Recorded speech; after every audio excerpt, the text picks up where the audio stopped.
Sekretaris Jenderal, Sekjen, PDIP, Hasto Kristianto resmi ditahan oleh Komisi Pemberantasan Korupsi, KPK, dalam kasus dugaan suap yang melibatkan Harun Masiku.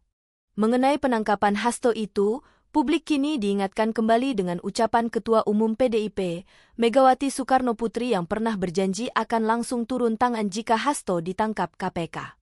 Bahkan, Megawati juga rela mendatangi gedung KPK. Ucapan itu disampaikan Megawati pada Kamis, 12 Desember 2024 lalu, dalam acara peluncuran buku Todung Mulia Lubis di Jakarta Pusat. Saya bilang, kalau Hasto itu ditangkap saya datang. Saya enggak bohong. Kenapa? Saya ketua umum, bertanggung jawab kepada warga saya, dia adalah sekjen saya, kata Megawati saat itu. Kalau mungkin Tribuners masih ada yang ingat ya, hari ini kan Pak Sekjen PDI Perjuangan, Pak Hasto Kristianto resmi ditahan oleh Komisi Pemberantasan Korupsi dalam kasus dugaan suap yang melibatkan Harun Masiku. Nah, mengenai penangkapan Hasto Kristianto ini, kita juga kemudian kembali diingatkan soal ucapan Ketua Umum PDI Perjuangan, Bu Megawati Soekarnoputri yang pernah berjanji akan langsung turun tangan jika Hasto Kristianto ditangkap oleh KPK. Bahkan Bu Mega ketika itu juga mengaku rela mendatangi gedung KPK. Ucapan ini disampaikan oleh Megawati Tribuners pada hari Kamis 12 Desember 2024 lalu dalam acara peluncuran buku Todung Mulia Lubis di Jakarta Pusat.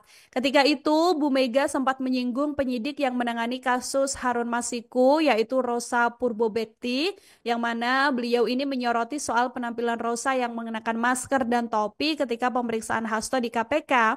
Nah, karena hal inilah Bu Mega ini menuding Rosa merasa takut seperti sedang melakukan hal yang salah. Bu Mega juga mengkritik tindakan yang dilakukan Rosa sebagai penyidik KPK dengan menyita buku partai dari tangan ajudan Hasto yaitu Kusnadi. Pasalnya menurut Bu Mega sendiri, hal ini tidak sesuai dengan prosedur dan hari ini ternyata secara resmi ya Tribuners ya, Pak Hasto ini sudah ditahan dan mengenakan rompi oranye oleh KPK.